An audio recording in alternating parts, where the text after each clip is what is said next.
to see for yourselves one of the most amazing events.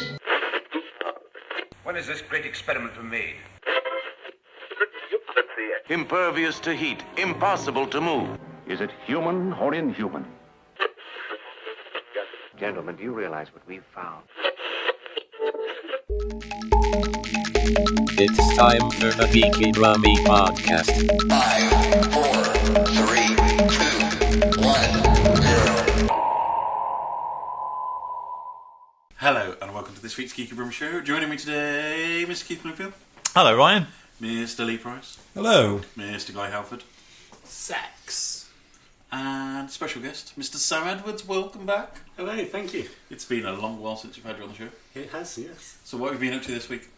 Not a huge amount. Glad to have him back. Work's been quite busy, so free time's mostly been spent sat in front of the telly. Photocopying. Yeah, that sort of thing. What have you been watching? There was the Walking Dead finale this week. Stop the show. There's a Walking Dead fan in the house. Still one. Yes. Yeah. Two. I also watched The Walking Dead. There you No. go. You are the Walking Dead. Careful now. It's like there's only a few walkers remaining, and they're the people who still watch this. Has Andrew Lincoln died yet?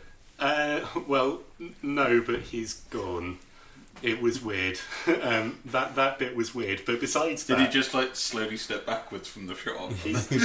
Not return. He sort of. So it was very much forecast that in like all the publicity that it was going to be his last episode. Everyone was expecting him to die. There was a big explosion. Spoilers, by the way, in case anyone else is still watching it but hasn't watched this bit yet. There was an explosion. It looked like he'd died. Everyone assumed he'd died. And then it turned out he'd washed up on a riverbank a bit further down the river. One very minor character saw him, somehow radioed a helicopter from somewhere that we don't know where, and they flew off. And we haven't seen him again since. So, arguably, you could say he's moved on from this life. You could. Apparently, there's going to be a spin-off film for God's sake. Showing what happened to him. A spin-off starring the main character of a TV show. Yes. Right. It's like Frasier all over again. But after he left, this season has actually been really, really good. There's some really good new villains. Keith looks unconvinced. I would totally agree. I mean, I'd say this season has been exceptionally good in comparison to recent seasons. What season are we on now? 19? 9. 9, yeah. Teen. Just because it hasn't got dragons and boobs in it, it's perfectly good television. It's got zombies that should have actually all died a long time ago. They did. That's why they're zombies. Don't like having you. The villains this season have been brilliant. They're really, really creepy. It's basically a sort of almost kind of nomadic group called the Whisperers who kind of flay the skin of zombies so that they can wear zombie masks and kind of mingle with the zombies without being attacked by them. Well, I look forward to seeing those at MCM Comic Con next time. That is disgusting. I feel like that's the fastest way to become a zombie.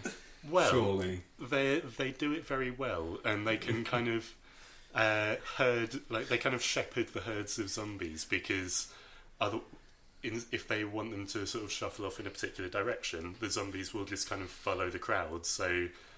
Do they film it and show it on daytime TV? A man and his zombie. They should. I'm sure that's another spin-off sooner or later. Can't they get infected though? So say if you've cut like a zombie's face off and then you stick it on your face. Like what if like a bit of flob from the zombie's lips like gets onto your lips? There's a whole process. They hang them up in trees. They watch instructional videos on ZTube on how to properly care for your zombies. Like just with a hairdryer, just blowing it all out and stuff like that. Covering it in antibac. Like what? Make sure you've got a couple of ladies' sanitary towels for under the armpits. It's always useful. I think it's time to move away from the Walking Dead. Okay, yes. Any other good TV recommendations? You may well have spoken about it before, but I slightly late to the party finished Russian Doll on Netflix. We actually haven't spoken about fair that. enough. I've heard it's been very popular. I thoroughly enjoyed it, yeah, and it got better as it went along, I think, as well. Because I've heard it's very similar to that terrible Joss Whedon series from many years ago, where it's basically Doll's House. Okay, I never got around to watching Doll House. I don't know. Yeah, I'm not quite sure. It's this. Yeah, it's not the same premise. It's more like a kind of Groundhog Day type thing. I'm only 3 episodes in, but it's very good. I watched it all. It's a very enjoyable experience. And Natasha Lyonne seems to be on a comeback at the moment. Where's she been? Well, she hasn't really been doing much, has she? You know, Russia, apparently. She had some troubles, you know. I don't follow the celebrities. Well, she did like American Pie and stuff, and then she had widely reported in the press a few troubles and dropped off the radar a bit. But then Orange Is the New Black brought her back in fashion, and now people love her again. And well, they've not loved her, but she's on a bit of a comeback. So she could be the new Iron Man. Maybe it's a Leonisance. Keith, what have you been up to this week? I think it seems to be a thing that everybody. All we do is just watch TV. So I've been catching up on Love, Death and Robots. I thought he was going to say Love Island. No, I don't watch any reality TV. I'm also convinced that Channel 4, in the run-up to a certain date, made a bunch of TV shows for post that date, and now they're committed to putting them on, because I'm watching like advertisements for these Channel 4 shows that I'm going, oh my god, this is terrible. And I'm just convinced that it was like we've got to put them out. We had this situation where it was like the best of a thing, and it's like I can't believe you see a terrible TV ad and you go, oh, this got to be Channel 4 show. The amazingly geeky show last night, Grand Designs to the Street. Yeah, I saw that advertised. Grand Designs. I think this is basically post the day. This is how to build shelter just in case. I saw that and wondered why a bunch of my friends and ourselves hadn't got like a bunch of bricks and walled them in while they were doing this to prevent them from interacting with anybody else again. I pointed out the other day with reality TV that I feel we've hit a new low with what was the thing I sent you in the group? Oh, that was it. Father to son. And was it kidney transplant live? Yeah. Like wow, like that is a new low in television. Yeah, that's true. But I've also been watching New Amsterdam on Amazon Prime, which I've kind of pitched as a kind of a replacement for ER, but it's not quite as intense as ER. But it's certainly not as soapy as things like Grey's Anatomy. Yeah, it's got which I'm led to believe is soapy. I've never watched an episode. Oh god, it is so soapy. Viv watches it. It's kind of like I find anything to do when that is on. But I did find myself when Ryan Eggold collapsed on a jetty. Him from the Blacklist. From the Blacklist. Yeah. I was kind of going, I quite like his look actually. You know, I was thinking I'm going to have to pop out and buy a few kind of new clothes. Well, no, shall we? You were looking good, to be honest with you today, I have to say. I bought these clothes before that happened. I've got another. I mean, no spoilers for the show. It is actually really worth a watch. It's a procedural medical drama, but it's done quite well, and it's had quite a lot of money thrown at it. I think it's basically like this new medical director parachutes in to save this public hospital. Sorry, parachutes in, literally. Yes, literally. No. But yeah, it's phrasing guide. It's based on a book that talks about this. It's private public medical care in America. It's pretty good. If you're a fan of something like ER, it's definitely worth watching. Mm-hmm. It does have that very ER vibe to it. Lee, what have you been up to? I decided earlier this week that I was going to annoy people on Twitter. I'm on board for this. Yeah. So I mean, you learn from the master. Best film podcasting. So no I saw like #Joker earlier this week because of the posters coming out. Yeah. And for a brief second, because I'm eagerly awaiting the new Smash Brothers DLC, which is Joker from Persona 5, I briefly thought it was news about that. Then obviously realised, oh no, it's the Joaquin Phoenix. Yes. That's fine. And then he has the most complicated first name to say. I don't know why we just don't go back to calling him Leaf, because you know. But yes, I decided, you know what? Since there's that confusion, what if I make a terrible joke about, oh, who cares about this this Joaquin Phoenix Joker when Persona 5's Joker is the only one that matters. Just to see how many nerds I could enrage. And then Twitter put it in a moment. So for like a whole day, I just had like... Well, I had a few angry tweets, but then I also had a lot of people just kind of liking what I was doing and kind of like, I see the trolling that you're doing here and I'm enjoying this. There was quite a lot of good April Fool's jokes online. Yes. Some film show in Birmingham have said that they're getting assigned to the BBC, but no, they were talking about crap and I called them out on it. There's been no good April Fool's jokes this year. I thought the only one that I thought was good to a point was the Nintendo one that ran with the kind of like, we're putting all the Zelda games on Switch. Mm-hmm. And I think if they'd have stopped at that point, then it would have been really good. But then they kind of went on to go, it's going to have everything. They've not been good for years, so everybody knows it's going to be fake. Yeah, because the fact that they went then on to like, oh, we've got all these new games like The Real Housewives of Orange County and Knuckles. And Dungeons and Brazzers, I believe, was another. I think we're also kind of savvy, though, that it's really difficult to pull the wool over anybody's eyes at April Fool now. My favourite tweet was, April Fool's the only day where anybody thinks critically on the internet. Yeah. So my favourite April Fool's thing, though, I think, was another gaming thing. So the game For Honor, which is like a very, like... Oh, I've heard about this. Very serious game where you've got samurais and knights fighting each other and everything. But for April Fool's Day, all of like the CPU soldiers got replaced by rabbids from the Rayman series. So you just had all these rabbids running around instead of like normal soldiers, and they clashed against the game, but that was the whole point. I should have played it. I didn't know that happened. I should have played that. Quite a lot of people got a lot of fury out that day killing rabbids, because they are almost as bad as minions. Yeah. Almost. Yeah. Minions is still the most ultimate annoying character that anybody ever the only time I've ever liked rabbids was in that Mario and Rabbids game. Yeah. Because that was a genuinely good game, but it otherwise didn't salvage them at all. Guy, what have you been up to this week? Let's play a game. What did Guy spend £130 on this morning? Porn. Nope. Shocking. Porn soundtracks. Nope. My name as a tattoo on your hand. There's a legitimate reason why your name is written on my hand here today. It actually says Keith Card, because it was to remind me to give your lovely daughter a card as a thank you for the hamster donation that she gave to me. Wow. The hamster donation. So that is why your name is written on my hand today. Okay, that's legit. I'll let that go. There's not £130 in the card. What did you spend how much again? £130. It's going to have to be a record of some description, isn't it? Blue and Ray, by any chance? Nope. And it's not a record. Ooh. New record player? Nope. Some shoes. Yeah. There would have been some kind of branded trainer of some description, so some kind vans. of superhero van. They're vans. There's a guy only ever wears vans. I've seen some vans. Are they Twin Peaks vans by any chance? No, not Twin Peaks vans. I can't remember. I've seen some superhero type ones this week. Oh, the David Bowie vans. Yes. Okay. 2 pairs of limited edition David Bowie vans. Have you got 4 feet? You trash all your shoes. What? Have you got 4 feet? I want 2 pairs. Why would you want 2 pairs? If there was like 6 designs. I bought 2 different sets. Oh, 2 different types. Okay. That makes sense now. Is it just Jareth's posing pouch zoomed in very? Because that would make a great van. It's the perfect. So what I've seen the Ziggy Stardust one, because obviously that's quite easy to translate into a shoe. Yeah. But what have they done how have they done the other ones? I like the Thin White Duke, very slim ones that you can't get on.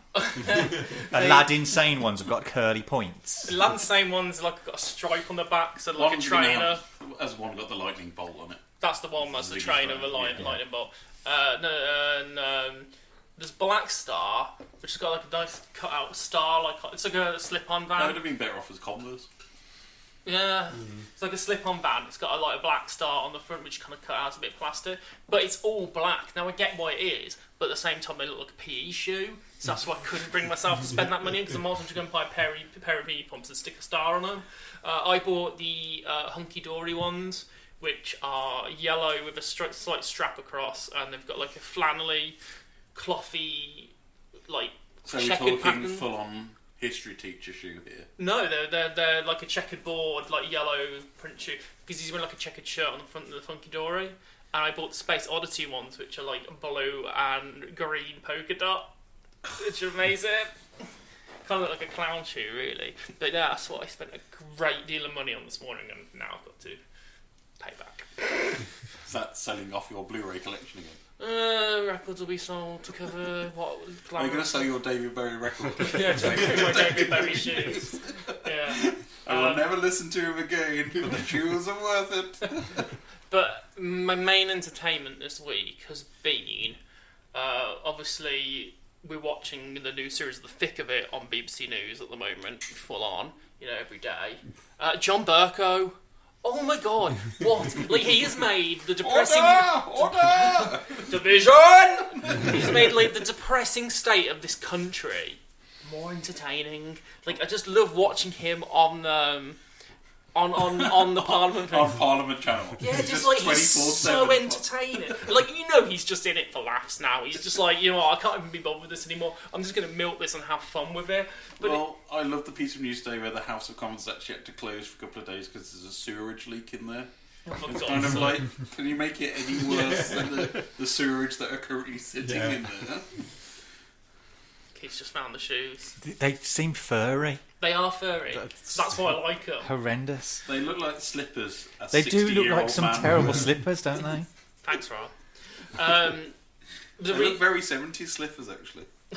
The reason I've been loving Bercow, though, is because I found a clip online, and there's an MP called Peter Bone. Oh, I know this.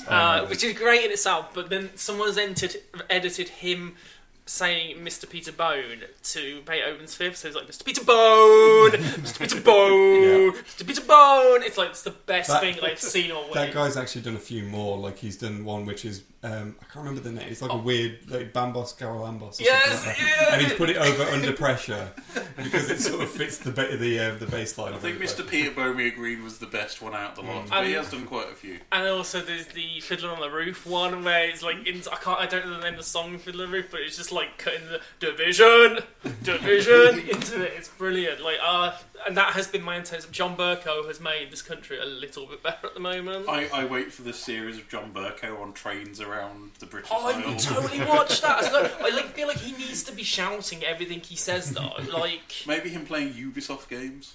The Division! Boy!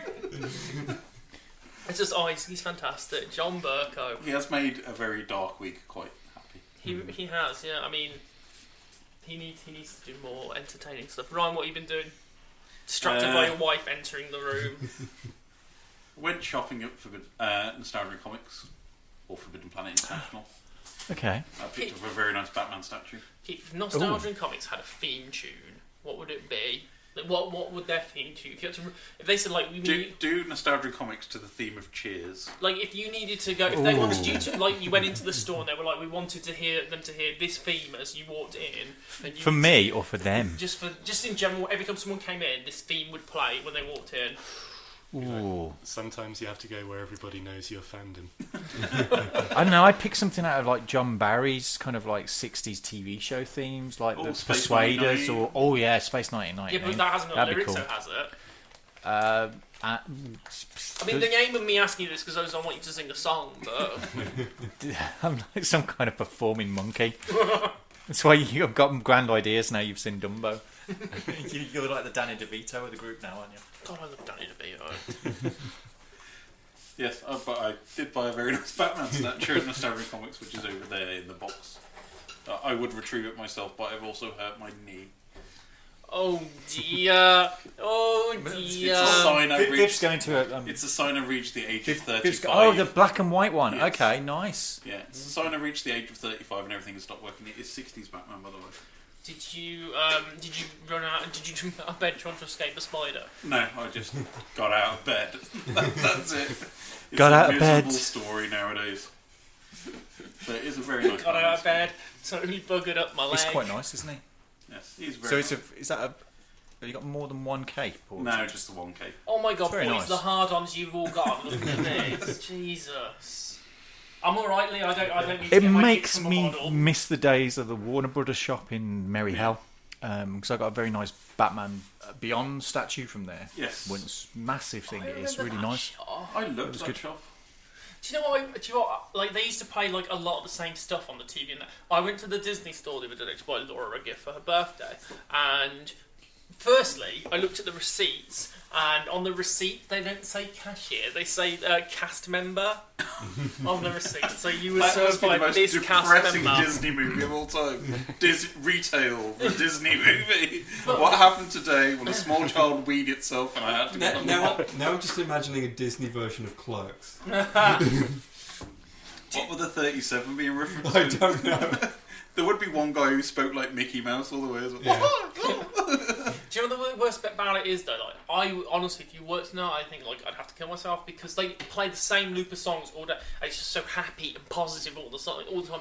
The happy, positive Disney songs. Like after a while, it would kill your love for Disney. Like it's nice when you hear a Disney song, but if you have to hear them day in day out, honestly, it would destroy I don't you. know. I think it would do you a world of good to be a Disney cast member. I think you get I think brainwashed. Guy listening to a 12-hour repeat of It's a Small World would do amazing for everybody. And go and learn about peace and love and friendship and harmony. Nope. Have you got the latest Frozen dolls, Guy? You know, basically, Guy would just walk out with his coat stuffed full of Disney merchandise and pretend he hasn't got it. What I do dislike about the Disney shop is I've been in a few times because I get some. Sometimes I get some stuff. Star Wars section. No, I do get some of the toy box figures that they do. I kind of went in they recently. Always do the Black Series stuff on sale for like Yeah, really they good do. prices. I was hoping that with Captain Marvel they'd have a Captain Marvel kind of toy box figure. Couldn't you fit into the cosplay outfit? Well, no, this is the point. They had some lovely Captain Marvel kind of tops and jackets. I think And they're they've done- designed for little girls. And please. they've done this with some of the Star Wars things as well, but they don't do them at adult sizes. And I think There is a reason why, Keith. I've been into men's clothing stores, and men's clothing stores are depressing because they're horrible clothes, terrible colours. I think I would much rather dress like, because I've seen some cool looking 7-year-olds around. Talking of terrible clothes and Disney, the world's biggest Primark is opening in Birmingham next week, and it's got a Disney cafe inside. It's got a Harry Potter world inside it as well. I know. So I'm warning you now. There will be stampedes of people Is going that into that. is the bottom floor like the cattle market area? Yes. It feels like that's what it is. Talking of character-related T-shirts, we talked about reality TV earlier. Channel 4 have had this show on called Married at First Sight. Now, I totally hate shows like this, but I got fascinated by this week because this week, a guy who was wearing a Yoda with DJ headphones on it, him and a woman have gotten married, and she cannot stand him. And this guy is the lamest sap I've ever seen on TV. He's pathetic. He was playing Cards Against Humanity with her, which they were playing as a couple. You can't do that. That's not how that is played. But he didn't want to read out the crude answers, and it was like, Jesus, mate. Like, you're already punching above your weight with this woman anyway. If you want to salvage anything with her, at least just say a crude word. Isn't that the worst thing you can do with somebody you just met is play Cards Against Humanity? Because the whole point of that game is you are very horrible in it. Yeah. You have to be as nasty as humanly possible. He works in a group of friends who've had a couple of beers, who know each other quite well. But for a first date, I'd go for Exploding Kittens. That's usually a safer bet than Cards Against Humanity. I feel like sorry for this man really because he's got himself in this situation looking for a wife. It's like if you've just married somebody that you've never met before, I wouldn't wear a Yoda t-shirt with him wearing headphones. That's a risk, man. That is a risk. It's a gamble. You just go for a plain standard shirt for the first few weeks, like a Yoda wearing headphones t-shirt. And also, you know damn well somebody bought him that as a Christmas present for your Tesco, Sainsbury's, or Primark. I think I owned that t-shirt. And somehow you're still married. I think the whole thing with that is the t-shirt is the least of the worries of anybody that's on that show. Yeah, I mean, it's a good point. I have noticed, though, talking about character branded stuff, loads of people at work are now starting to have, like, comic branded mugs. It seems to be like people are finally allowing that comics are popular. Well, no, it's just basically because it's a good cheap gift to buy somebody. Well, it makes a change from the usual Kit Kat and cream egg mugs that fill up every office. That everybody gets at Easter because it comes free with an egg. Yeah, you get your mug, which is a disappointment, and a small egg inside, which is even more of a disappointment.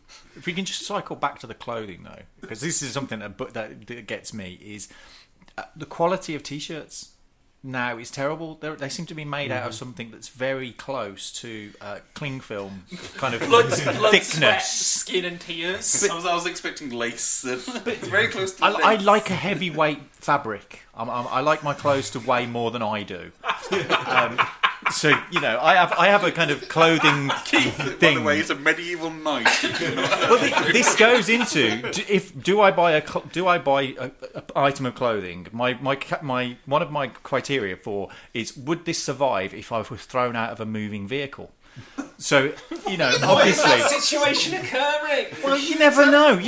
But if it did, I would like the fabric to have some kind of protective nature. Like, so he's it's like one day kicked off so much at the bus driver, he just shucks him out on the back of his t-shirt. But I wouldn't want to be thrown out of a moving car, and my jeans would end up with holes in and stuff. Thrown out of a car, and your first concern is, excellent, I did choose the right t-shirt. Yes. It survived perfectly. This has survived. It just feels like you're selecting it for armour purposes and nothing else. I just have an image of Keith leaving the house in motorcycle leathers at all points now. Just like full on leather.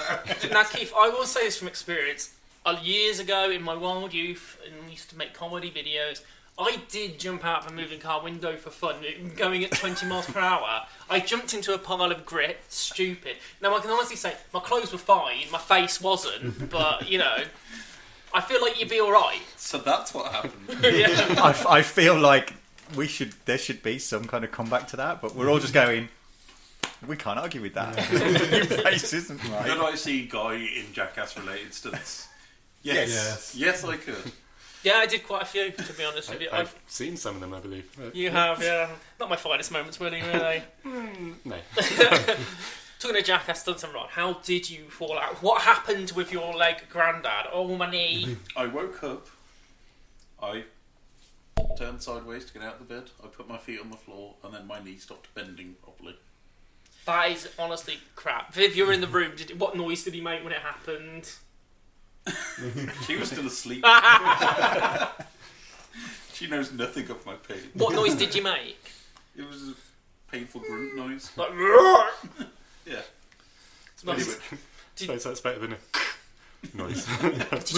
Was there swearing? It was muttered under the breath swearing. I sounded like Muttley for about 10 minutes. Were you like tapping Viv, like, Viv, there's been an incident. Viv, I've had a fall. Viv, there's an accident. Viv, I need some help. And Viv's just lying there like, I'm just going to pretend to sleep. I know this has happened, but like, just don't interrupt me while I'm sleeping. Like, Viv could sleep through an A-bomb test. When Viv is asleep, there is nothing that will wake Viv except Viv. Why were you getting up in the night? Where were you? To go for a week, as I'm now over 35, and things have stopped working. This is what happens. You hit 35, and your body just stops working randomly. When you fell on the floor, did you feel a little weak and out in panic? I didn't fall on the floor. I was still sat on the bed. It was just my legs were off the bed. You see, this is a problem I hopefully I'm still avoiding. But why isn't there? Because there's obviously there's other tablets for nearly everything else. Why isn't there a tablet to stop you from wanting to go to the toilet in the middle of the night? It's really annoying. Like, I do it a lot. It's like, So we have our toilet's downstairs at the back of the house, and we live in the loft extension. So that's a long way to go if I have to go in the middle of the night. All right, Ebenezer Scrooge. So it's like, go down with your candle.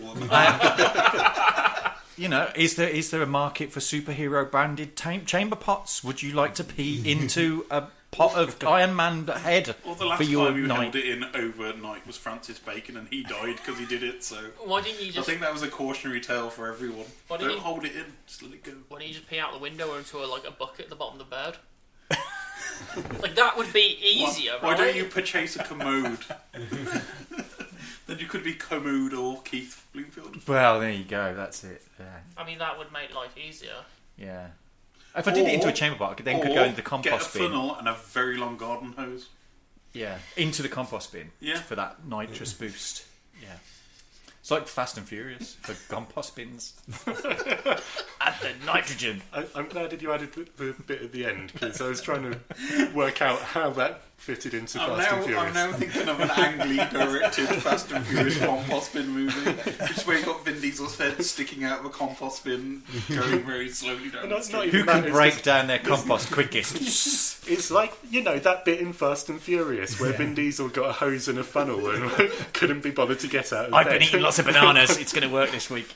Do you know what I've noticed is that if I have to go, I go to the toilet at night a lot, but obviously you need to navigate your way there. I tend to find, because I'm trying to navigate in the dark, the way I walk is like I'm walking down the catwalk. So I'm kind of like doing like a fashion model walk as I'm going to the toilet. That's because you your toilet shouldn't. has a step, which is very, very worrying on the first time. Yes. You are the only person who's ever fallen down that step. I didn't fall. I tripped and rescued myself. I didn't fall. It's also I saved myself. Why you should take your high heels off when you go to bed. You also have a Christmas tree in your bath. That's not my only one, but I put it back in the loft. It's back in the loft now.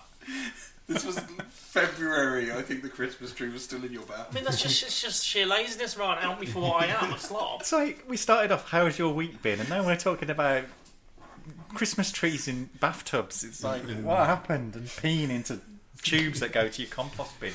Yeah. Have you had a day off work as a result of the knee? I struggled in. Did you drag yourself across the floor, Well, I can still use the other leg. It's not like I'm completely disabled. It's a world of laughter, it's a world of tears, it's a world of hope, and a world of fears. There's so much that we share, and it's time to be aware. It's a weird news after all.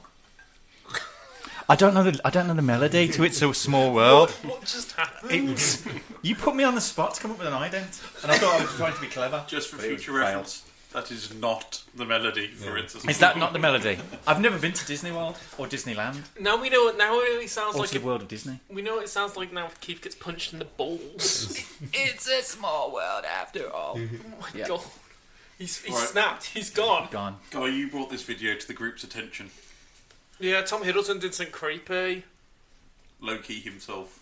Yeah. Like, he's promoting, something which I thought was, contraception... Or not contraception, no, constipation tablets. It could have been contraception as well. He was being creepy. They are multivitamins. Well, that makes it weirder. He's doing some advert where he's promoting some tablets in Japan. Is it Japan? It's China. Oops. Slight difference. They've only been to war a few times. I mean, that's not distinguishable from the advert, but for me... The fact that they speak Chinese at the end kind of gives it away. I turned it off at that point, to be honest with you. Loki had gone, he'd lost interest. Yeah. It wasn't actually an MCU special secret ending, unfortunately. He was busy for a few weeks at the end of that. But yeah, it's like Tom Hiddleston's just doing some creepy ass advert where he's making some breakfast for some unseen woman who you're. I guess it's like VR porn in a way. You've got his headset on, like Tom Hiddleston's there making breakfast for you. I think it's like Funny Games, but he cooks food instead of tortures the house. He breaks in overnight whilst you're sleeping, watches you sleep. When you're about to get ready to wake up, heads downstairs and makes your breakfast with the most perfect poached egg. But that is the vibe of the whole thing. It does seem like he just broke into the house. It doesn't seem like he belongs in the house. He's just there, and then it's like, oh, I made you breakfast. It's like, okay, sure. The impression I got from it is that he's kind of abducted someone and is holding them in this house against her will.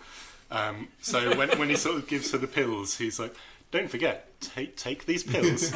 I might not be back for a few weeks. I'm locking the door behind me. I made you this big breakfast to last the entire time. Yeah. That's really weird when he's like, I'll be gone for a few weeks, but I'll make it up to you. Where the hell are you going for a few weeks? He'd only just finished what he was doing before. He got off early. Where are you off to, Tom? The whole thing makes no sense. He explains to you that he got off early and he's come home to make you breakfast. So what is he? Is he like Amazon packer or something in a warehouse somewhere? He's it's a an night overnight manager, shift, so to speak. And then he's given somebody multivitamins, to which he's just served them a massive plate of fruit and veg full of vitamins. I don't understand it. Who puts blueberries with eggs? And then puts pepper on them. Makes a point of saying pepper on top. It's like, where else do you put pepper? He asks about it after he's done it. Pepper on top, is that okay? No, I like it on the plate first. It's great if she did turn around and say, no, do it again. Do you know what's weird as well? Just flips the plate. If we're led to believe this is a relationship these two people are having, I'm sorry, but I've only just got back. I came in early. Then I'm heading off again. Honestly, like it's like I know I don't see Laura much in the evening, but like he saw her for like 30 seconds, and then he's off for a few weeks. I mean, Jesus. It is like a creepy Snapchat, though, because it is filmed vertically as well, so it's like, this is just really weird. This is something... The only thing you realise that there's another person in the room, because I thought it was Garfield without Garfield at one point, and that he's just talking to himself in some weird fever dream, but then you see the hands appear... that's weird. Stroke his nipples, and then never return. But that makes no sense, because where are they holding the phone to record it if both hands appear? I think he's got one of those rigs up. It's one of those body cams that they have in the police in America. It's on a Segway, it's just going back and forth. Maybe that's it. Maybe it's so the abducted woman has been found by the police and is secretly filming evidence. Yes. Do you know what though? That aside, God, he looks stylish though in that advert, right? Like, in his apron. He looks great. Like, I am loving the many parodies that are going on around online at the moment. I mean, the Phil Wang one, which we watched before the show, is a particularly well done one. So if you haven't watched that, go and watch it. Yeah, Tom Hiddleston. Be mischievous! Tom Hiddleston Stockholm Syndrome for multivitamins. Did it make you want to buy the multivitamins? No. Because now they look like they're laced with things.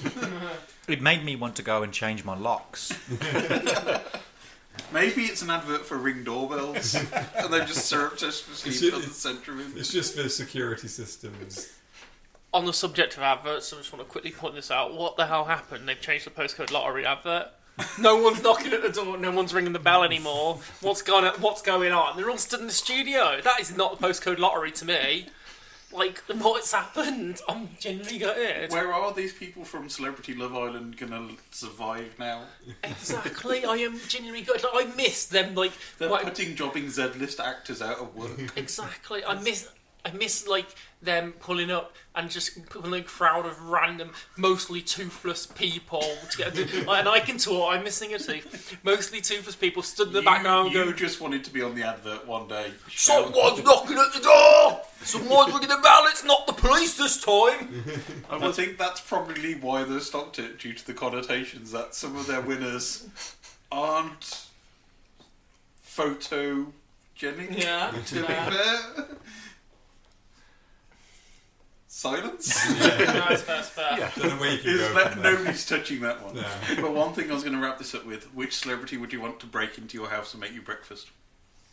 If you had any celebrity choice, Keith. Well, we all know Keith. No, anyway. you've gone the wrong way though. Because I'd want you Winona would break Ryder to break into my house and give me breakfast. No, because you'd break into Keanu Reeves' house. I've tried. It won't work. He's got dogs. It's not good. Lee? I don't know. To be honest, I would rather not have anyone break into my house. Lee would like that large furry Sonic that's been doing rounds to it. I made you breakfast. I would leave my house. I would burn my house down. How about Pikachu from the Detective Pikachu? Yeah. A wisecracking Ryan Reynolds fluffy toy. And that'd be Guy's, wouldn't it? Who would yours be then, Guy? Does it have to be someone famous? Looking at you, Keith. Can't be Keith. I would certainly not break into your house to feed you breakfast. That pretty much is guaranteed. Keith would be poking you with a Christmas tree to get out. I would literally make you do Here Comes the Aeroplane as well. If you were sat in a high chair, yes. Anything for you. It puts a lotion on the skin. No, I think Steve McFadden, to be honest with you. Hey, made you breakfast, hey! But you know it would be a very sloppily made sausage and egg sandwich. I went down Beale's Cafe, got you some breakfast, hey! Just slams the plate in front of you. Sam? I've got to go with Nigella Lawson, I think. Seems like an obvious I was thinking a celebrity chef would make a very nice breakfast. And why not Gary Rhodes? Why not Tyrone? Ainsley Harriott. I'll do a bit of singing for you. Spicy. Ainsley Harriott would be a close second.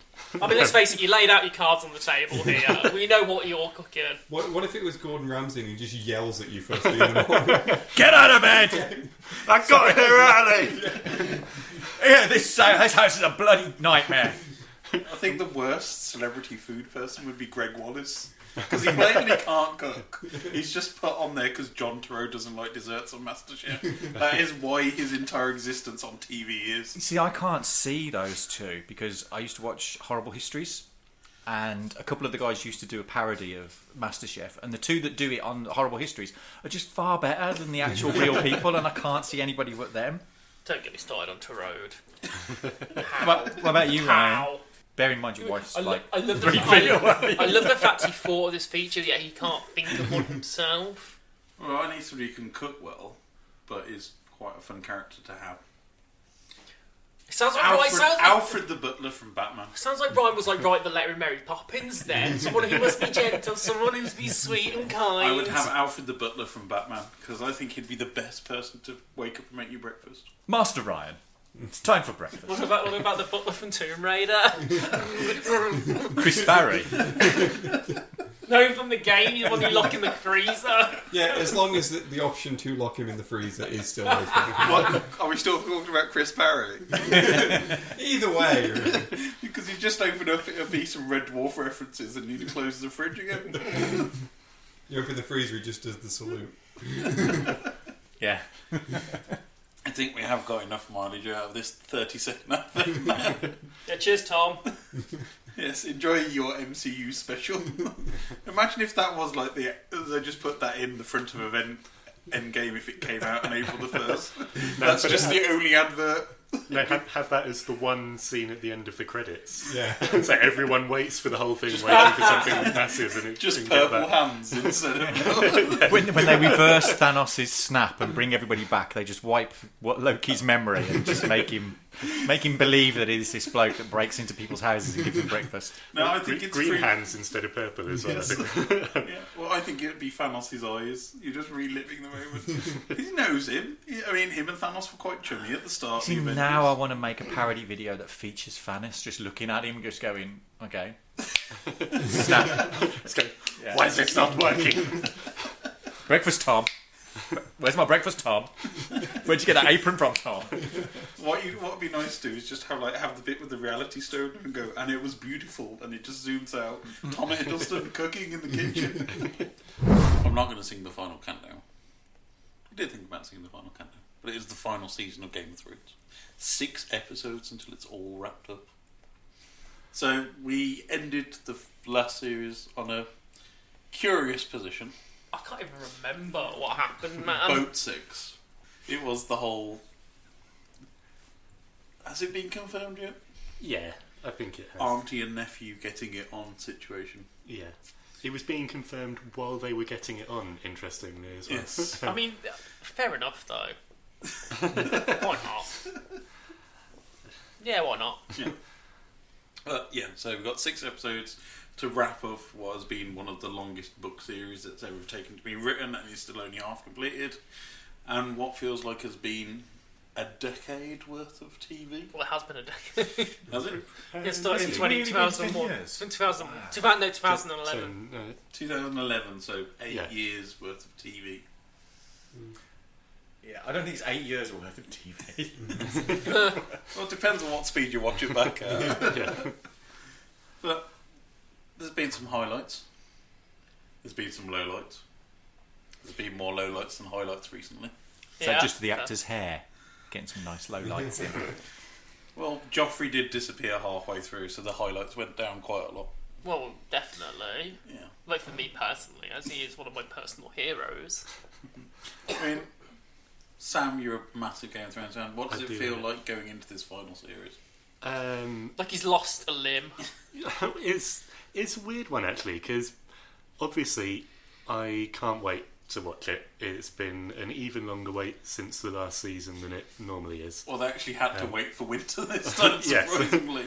I can't wait to... Well, I'm really looking forward to seeing how it all ends, but at the same time, I don't want it to end, and also, if it has to end, I'd quite like to read the book first, which is quite frustrating. HBO already confirmed there will be a prequel series pretty much straight after finishing this one, which, to be honest, doesn't sound like it's going to be as good any shakes. Better Call Saul. Yes. I'm looking forward to that as well. Guy will know it takes a lot for me to not like something once I've started watching it. This is true. We have to think about Sam. We go to the cinema a lot This is together. why you're still watching The Walking Dead, isn't it? It's Probably, just can't let it go. We go to the cinema a lot together. Sam, what did you think of that film? Yeah, I really liked it. Sam, what did you think of that film? Yeah, I really liked it. I've never heard him say it's not liked a film. Like, I can't think of a time when he said, I actively dislike that. It was one of the worst things I've ever seen. To be honest, I'm glad it's finishing. Killjoy? No, I think it's been stretched out too long now. I think they've taken way too long to try and wrap this up. The last series felt like an entire series of people just going to places. Rather than Sounds like a Walking Dead series, really. Yeah, well, there was no real plot development. It was just, they need to be here, we'll have a little bit of a scene, and then we'll make them walk a lot more. But we all know this is because of the business model. Because HBO obviously knows that they had intentions to wrap it up in 13 episodes. Yeah. And realistically, 13 episodes should have come up once and we should have had the whole rest of that story. But instead, HBO wrote down got to put a future hit, lining up the prequel, because they know even if it does bomb eventually, it's money in the bag. First few episodes, people are going to be well into it. So they needed to get all that in place, ready to launch it next year in the Game of Thrones slot. So this is why it's all been delayed. Well, funny you should say it, because Better Call Saul, because it's exactly what happened with Breaking Bad, where they've split the final season into 2.5 seasons. And I know these are going to be, apparently, every episode is apparently going to be movie long, in quotes. Yeah. So I think they said they took the longest cinematic battle ever to film something. There's something like, it took them, 30 days to film one fight scene. Yeah, it's supposed to be like one of the biggest battles committed to film generally anyway, I think, isn't it? From what I've heard. So I'm kind of looking forward to having this wrap up. And I'm kind of looking forward to having some stunning set pieces, but I am actually glad it's going to be over. Mainly because I can actually buy a Blu-ray box set that's going to have the whole series in, rather than having seasons 1 to 4, seasons 1 to 5, seasons 1 to 6, which is what they've been milking for the last 10 years. I feel like, for me, I'm looking forward to it, but I always get criticised for saying the quality of Game of Thrones has not been up to standard the last few years. Season 5 was tough, apart from Hard Home. Season 6 was a slight improvement. Season 7, like you said, Ryan, was a bit of a drag. Not a lot happened. I think it was a big ask leaving that people on that for 2 years. Yeah. And we all know this is going to be big set pieces and it's going to be great, but I feel like the quality has dropped, and it's down to the fat lad George R.R. Martin for not pulling his finger out and getting his book written. He's too busy swimming in his money. That's the thing. He's now actually rich after spending years writing this series of novels. I mean, and now he's had his fat paycheck from HBO. What does he actually have to do? Yeah, I mean, like, effectively, the two producers have had to finish off that book series themselves. Yeah. They took on the project and they've had to finish it. Well, you mentioned David Benioff and D.B. Weiss. They're writing the final 4 episodes and they're directing the final episode.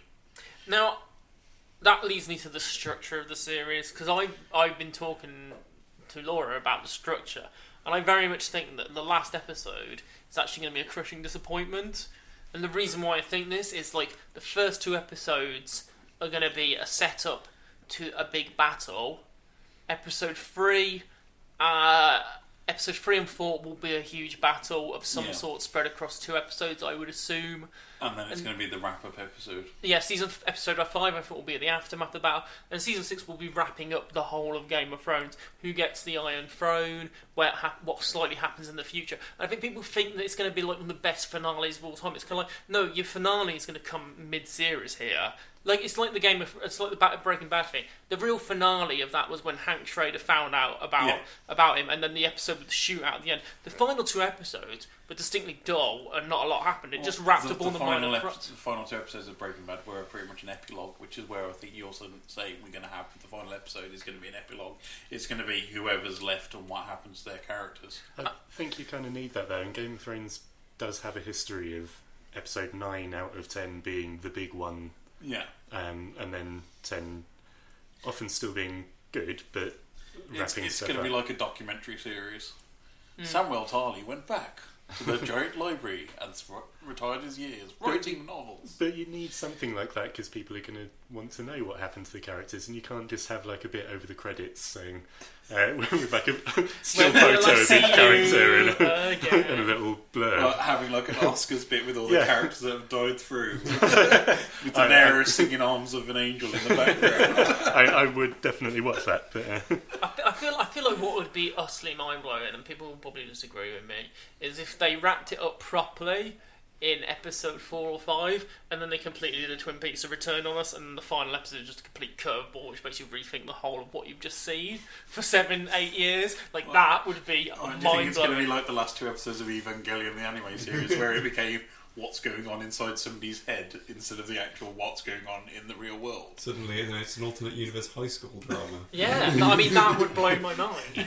No, the whole thing just turns out to be like a really bad fantasy novel written by a teenager. Or a bad D&D campaign. I was going to say, it's going to be a D&D campaign.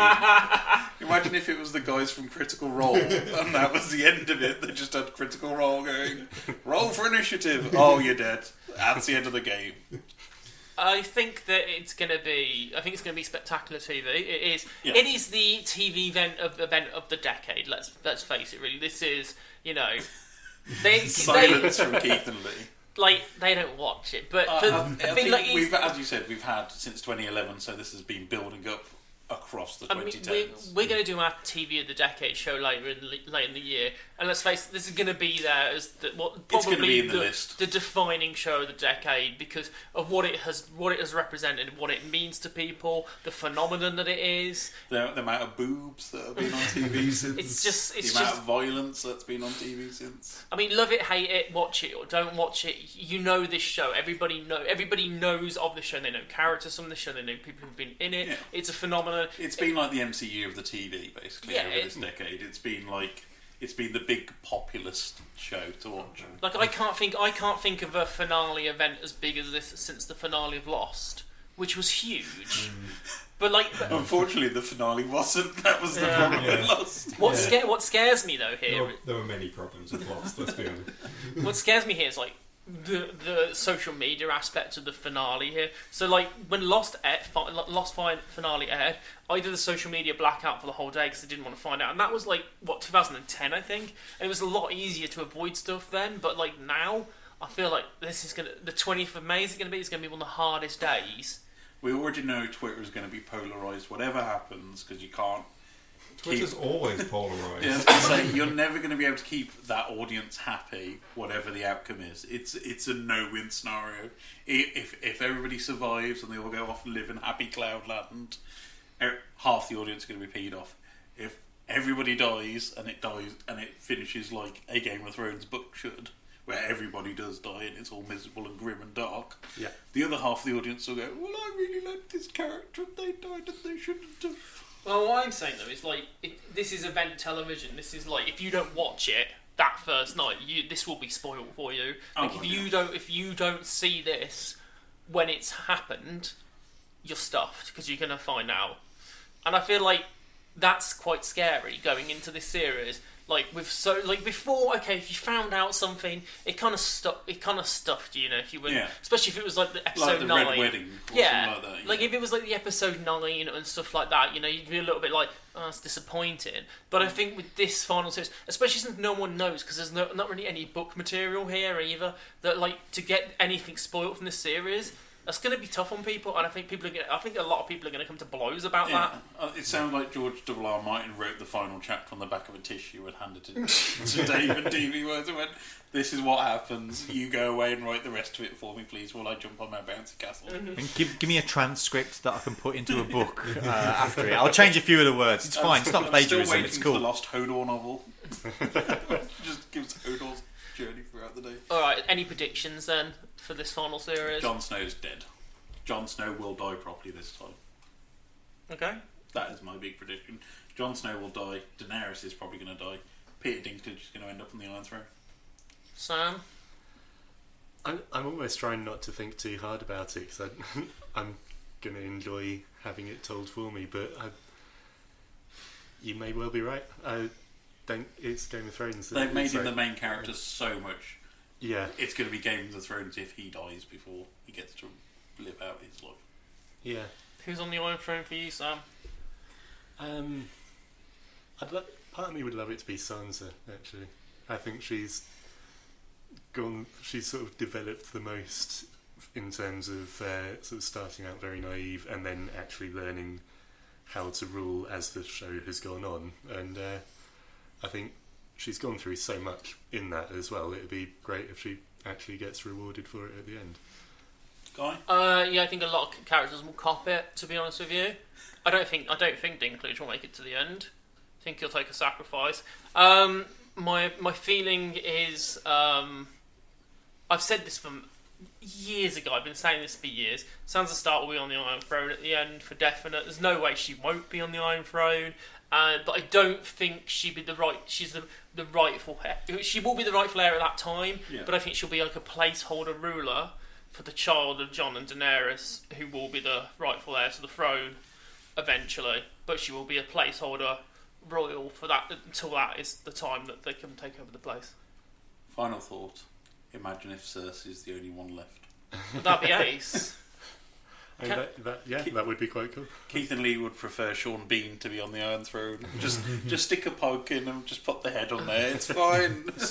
See, if you were going to ask us for predictions, yes, with the limited knowledge I have of the show, I'd want the White Walker on the Iron Throne.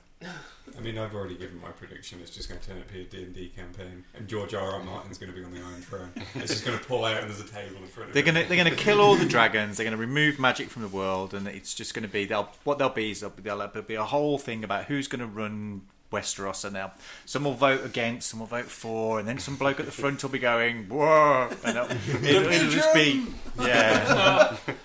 Maybe, I still hope that the rumours going around online that I hope somewhere some people are still arguing that in season 6 the Catelyn Stark zombie version will still come up. She's definitely coming. She's definitely, what's her name, Lady Stoneheart. Yeah, Lady Stoneheart's definitely coming. She ain't coming. It's not happening. It's never happening. Just the time that's passed since then, she's very much not getting up anymore. Even if she was. Stop trying to make Stoneheart happen. It's not going to happen. On the subject of the White Walkers winning, part of me would quite love it if they did win, and the final shot was just them just kind of standing there looking bored and not really knowing what to do next.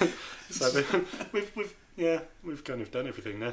Just because you said there's a big battle coming up as well. Yeah. In that, have they given out explicit instructions for people running towards large crowds of people with arrows and swords to zigzag rather than running straight at them? Rickon. Brilliant. There'll be lots of bending of knees, which I can't do at the minute. Time to move along. One final question here. Will Jorah Mormont get the girl? No. Nice guy for life. Friend zone. We're watching loads of trailers. Yes, we're watching loads of trailers, and we think so. We're watching loads of trailers. Yes, we're watching loads of trailers, and we think so. No Avengers Endgame. No Shazam. I'm trying to think of films that we're not going to do the trailer talk for. It's time for trailer talk. It's been a while. Mm-hmm. To kick us off, Quentin Tarantino's finally got off his bottom and made a movie, Once Upon a Time in Hollywood. To everyone's sadness. Yes! Well, to my That's sadness. all you're allowed to say, Guy. Yeah, well, I have a lot more to say, but on the opposite end of what Guy has to say. Come on, Lee, you start off then. Namely, that Tarantino is an overrated hack and I hate all his movies. Direct all your hatred to the Cheap Ferret on Twitter. Fight! I'm fine. I will defend this opinion to the Do you know what? It's going to be really awkward in the car journey on the way home. Lee Price versus Guy Halford. Fight! Fatality. Go on then, Lee.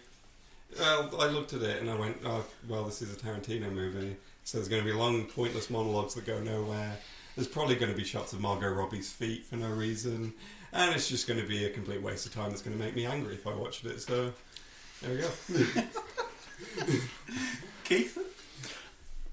As a trailer, I just didn't think it did anything for me. No. Kind of like, I'd heard about that it was kind of building around the Charles Manson murders and stuff. It's completely not put that into the trailer at all. Yeah, It's gone around. There's a little bit of it, and the guy who's playing Bruce Lee came across really well. Bruce Lee. But I just kind of like, meh.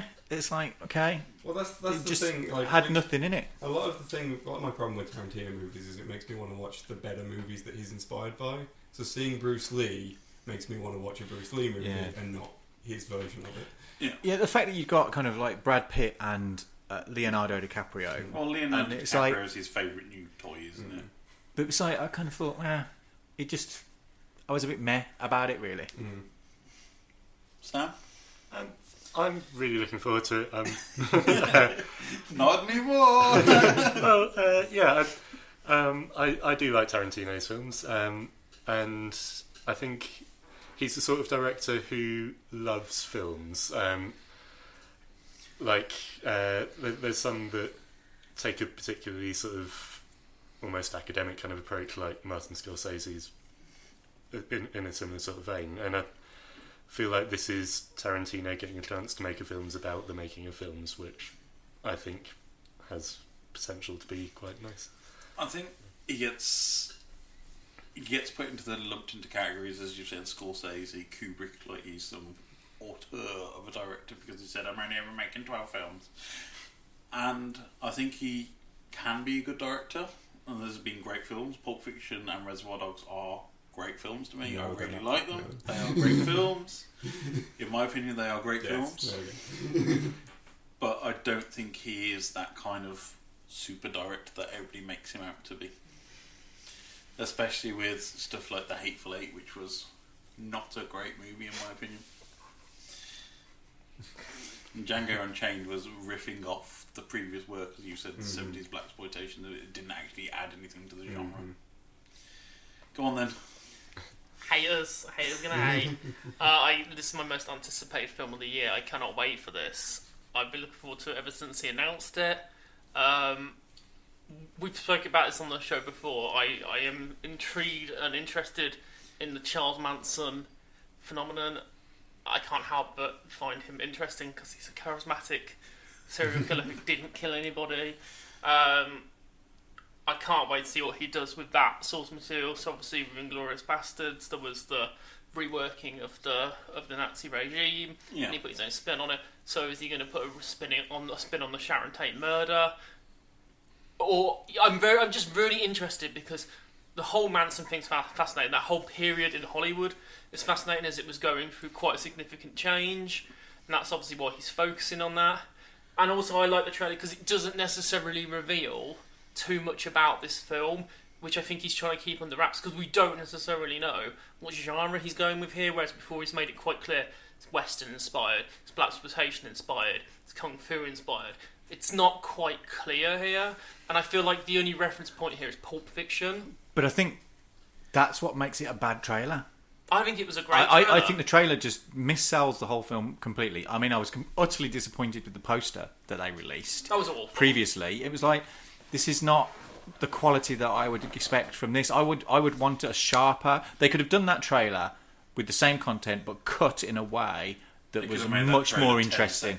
Much more interesting. It was just kind of like, meh, here's a few actors, here's a bit of a showy The scene. biggest problem with that trailer is, as mentioned, it gives you nothing of the plot. But that's the best thing about it for me, was it was just kind of like, this film is about 1969 in Hollywood. This is what this film is. Here's some scenes of 1969 Hollywood, but you don't know what I'm doing with it. But it could still have been done a lot more interestingly. You could have cut that together with no dialogue, just music and just some interesting shots. You could have just done the faces of the actors. You could have done something much more interesting and not given anything away. You could have just done a 1969 trailer with the actors in, and that would have worked perfectly. Yeah, it was like the trailer that plays before a Netflix film when you put it on and you're waiting to actually play it. It was just... I feel I took more away from this than you guys, because I started speculating actually what the movie's going to be like and the style, and I've taken away from this that there's three distinct characters here. I think the difference is you've got researched and you've gone into it because you this fascinates you. Yeah, I'm familiar with the subject matter. From a layperson, it's kind of like,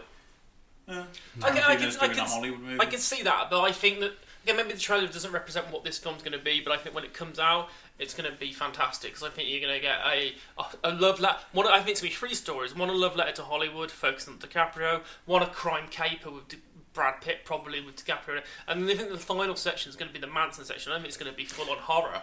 I don't think he wants to show us that yet. I think what will happen is when there's a red band trailer for this, then it'll be much more interesting. Because my kids both went, "Where's the violence?" I mean, it was all too happy. Yeah. It was all too happy. Yay! This is the thing, here. Could you imagine a Tarantino movie with no violence in? Because that's what it feels like. I mean, if you look at the actual the inspiration behind it is Charles Manson and the Sharon Tate who got murdered while she was pregnant. Yeah. It's brutal what happened. It's a horrible situation, and the fact that DiCaprio's character is her neighbour is, this is gonna be horrific when we get to the Manson family stuff. But that's why the trailer didn't work for me, because you've got that very direct link to a historical context that we all know about, and to skirt around that to kind of like go, oh yeah, I'm being clever. It was like, well, you know what we know what this is based on. It made me feel like this was The Nice Guys.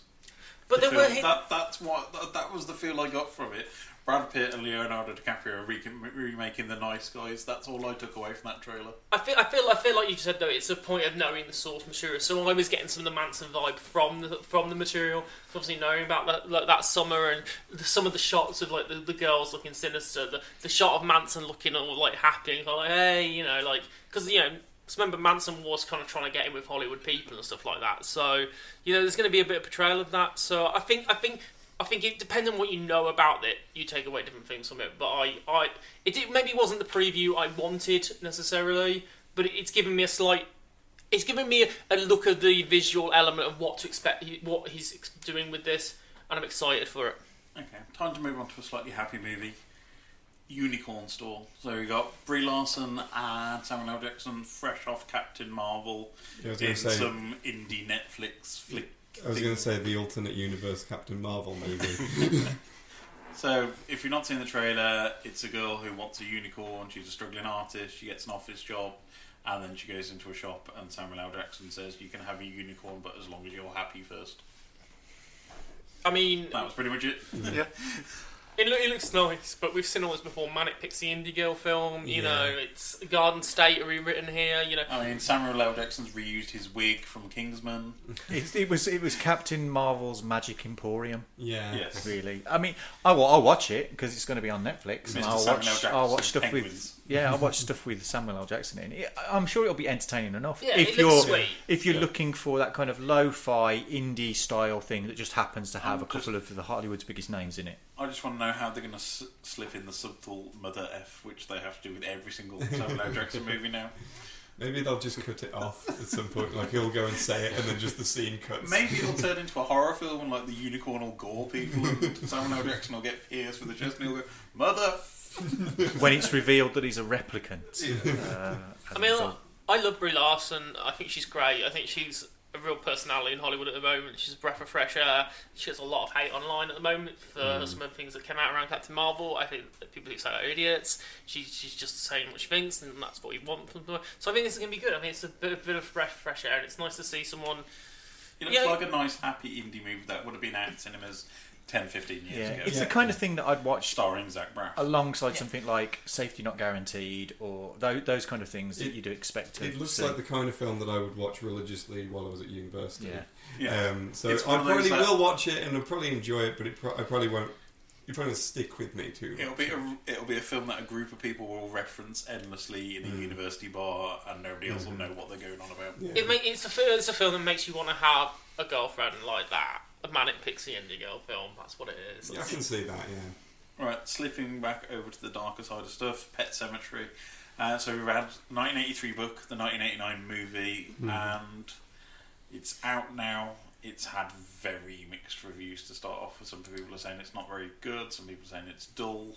From the trailer, I wasn't impressed at all, and I think the 1989 version still stands up better.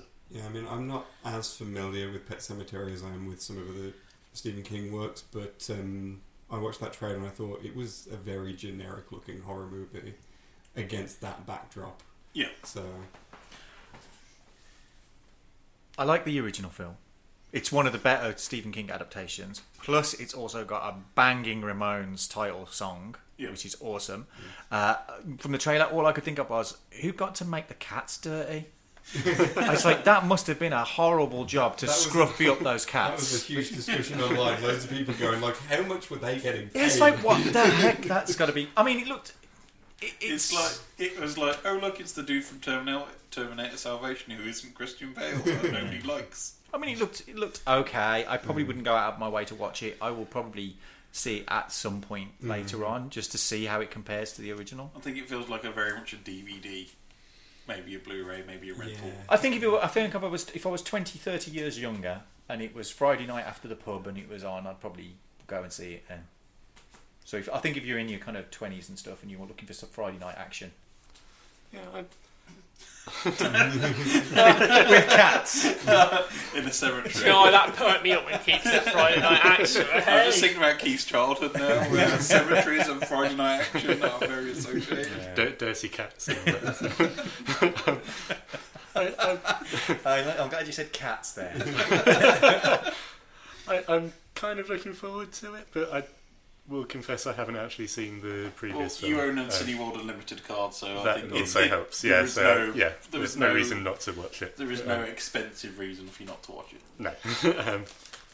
I couldn't be any less interested in this film. I think it looks like utter trash. I feel like it was a success, and they were like, what other books has he done? What can we do? We can't do The Shining because that's really popular. Let's do this one. That is kind of what it feels like. It does feel like it was successful. Let's do another one. Stephen King said this is the only book that he's written that's ever actually scared him. Oh yeah, and the book is miles darker than either this film looks or even the '89 movie is, and it's kind of one of those books that's actually properly unfilmable. I think. Is it not actually about a pet cemetery though? Oh, it's about if you've never. Well, it's no spoilers here, right? So. There's a pet cemetery which is in the woods, which has an evil spiritual connotation. I think it's Indian burial ground, the usual reversion. And basically, if your pet gets buried there, there's a likelihood your pet is going to dig its way out and come back and say, "Oh, look, Mr. Fluffles, where have you been? I thought we buried you." And somebody's child gets run over, and they know about this cemetery, and then they take their child there. Yawn. And then the child comes back, but not as you'd expect. You've lost me. Me. It's a very, very scary book. It's a book that you don't want to read at night on your own. Alright. But yeah, not very interesting. Happier Things, another film that's also out now. Missing Link. Keith, I'm just going to hand over to you because it's Leica, so... Yep, stop motion, Leica, Hugh Jackman, I'm sold. Zach Galifianakis as a giant ginger ape. Yeah, I've connect already with the lead character. Yeah, I mean, you can't go wrong with a Leica movie. It's going to have it's going to have subtext. It's going to have beautiful animation. It's going to have very good voice work. And Leica haven't put a foot wrong so far with all of their films that they've done. It looks like it's only screening in early screenings because it's going to get lumped into that. Oh, it's an animated movie. It's for kids. Nobody over the age of 7 is going to want to watch it. So I think, except for Keith, who's bought repeat tickets. If you want to go, make a point of trying to get to one of the screenings because I think it's going to be one of those films that I don't think it'll appeal, genuinely appeal to the audience it's being targeted at because it ain't going to be a traditional kids movie in the sense of a Secret Life of Pets 29 or whatever it is. Yeah, I completely agree about Leica. I think we had this discussion last time I was on this show. Kubo and the Two Strings was one of my favourite films of the last sort of decade, I'd say. I love everything they've done. I do think they've actually pitched this one at a lower age target audience than they normally do.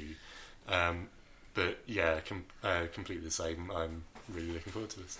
Yeah, I think probably what they've done with this one is pitched it a little bit more of the kind of Aardman story type, so it's kind of pitching at that kind of level, I think. Well, it feels very much like this could be a Pixar storyline, the way they've done it, which is basically reuniting the missing link with his long-lost family from the other side of the world. So I could imagine a Disney movie of this thing, and I think that's where Leica might succeed.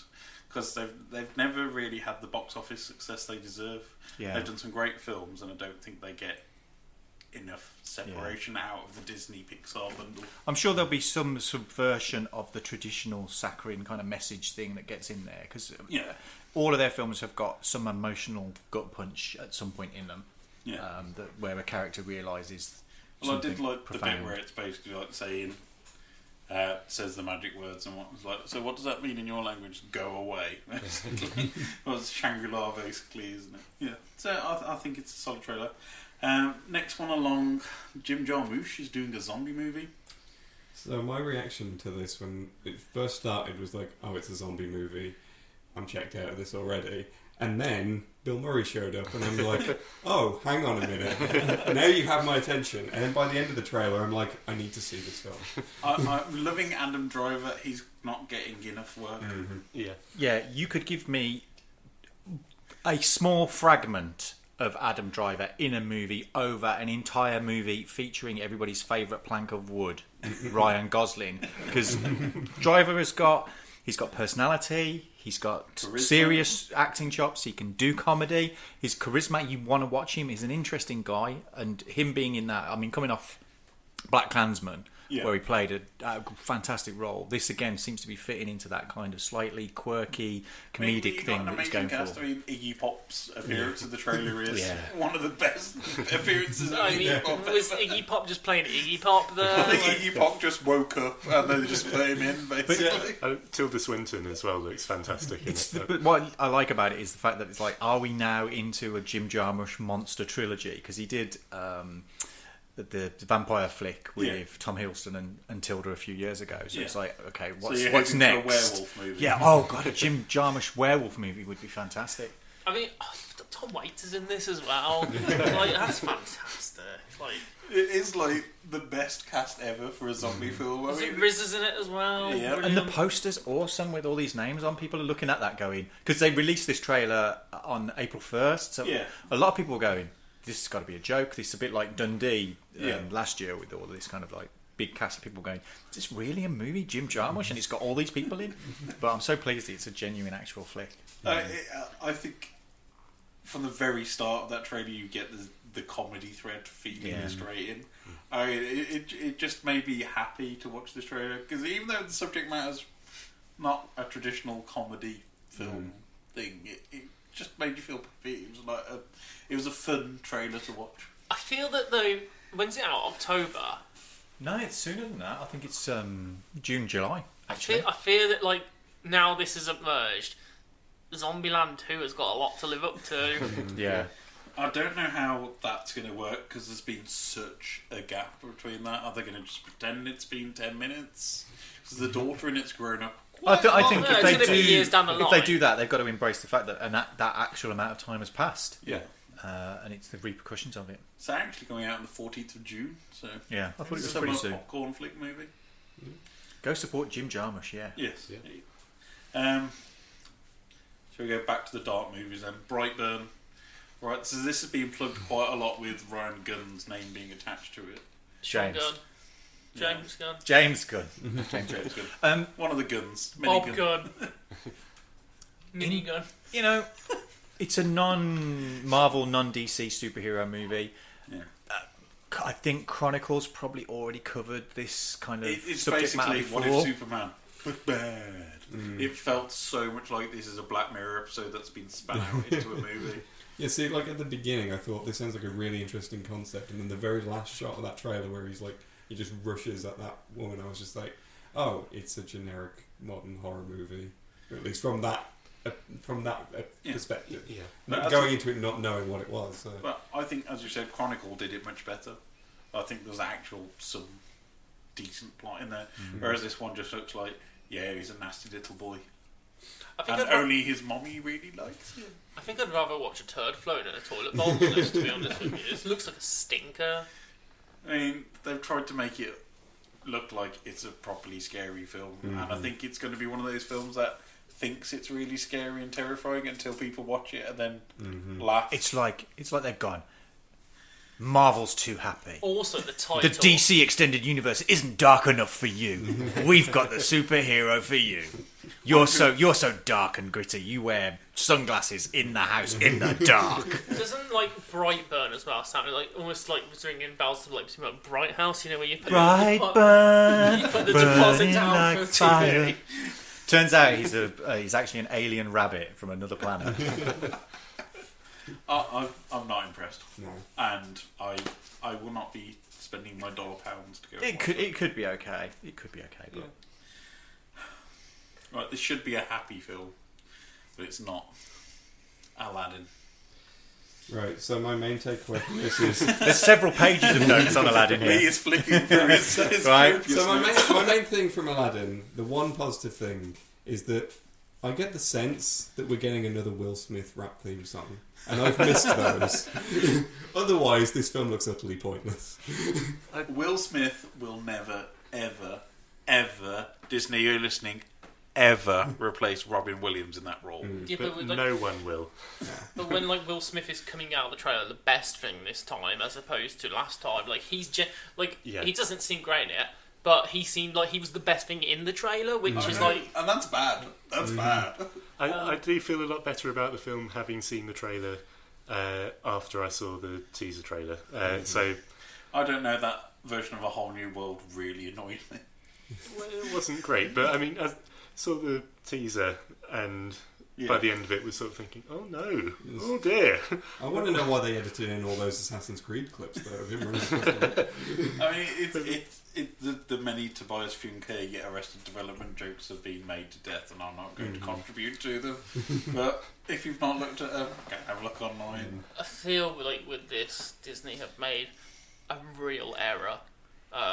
It doesn't look great, and also I'm kind of annoyed about it because I think this is going to kill their live action movies thing, and I think they've jeopardised the success that the Lion King is going to be. I was hoping for the Bambi one, to be honest. And I think the Lion King had the potential to be one of the biggest hits of the year. It probably still will be, but I think people are going to see this and they're going to be scared of the live action remakes, and I think that's going to really jeopardise business for the Lion King, and they should have changed those around and released the Lion King first and then shoved this off to the arse end of summer, really, because I think that this is a disaster. It looks like a disaster. Whereas the Lion King, I actually genuinely think Jon Favreau, Jungle Book was great. There's probably a big success there, and they should have thought about what order they put these in. When they saw Will Smith as the genie and Simba as little Simba, they should have been like, I mean, even Beauty and the Beast, which wasn't a great commercial success, works. This doesn't. But at least Aladdin can translate into a live action remake with actual real people who are actors in it, unlike the Lion King. Live CGI action. I think it's going to be a massive hit for Disney. For me, it's redundant because I have no objections to watching cartoons. I do not believe or subscribe to the idea that cartoons are only for children. It's like I can quite happily watch Aladdin in cartoon form with the superior Robin Williams doing his shtick. I do agree with that. I love Aladdin, the original sort of film that I grew up with, and like you, I will happily watch it again anytime. But I think given that Disney have clearly decided they are remaking their films, whether we like it or not kind of thing, if you're going to do a live action version of Aladdin, the new trailer does make it look like it's what it's supposed to be. It should be very vibrant and colourful, and I've noticed they've not picked some of their other movies of historical note to remake into live action movies. Snow White and the Seven Dwarfs, I don't think would go. That's down. happening. What? It's happening. What? It's happening. There has been. I know it wasn't Disney, but there was also Snow White and the Huntsman. So presumably they didn't want to do anything too close to that.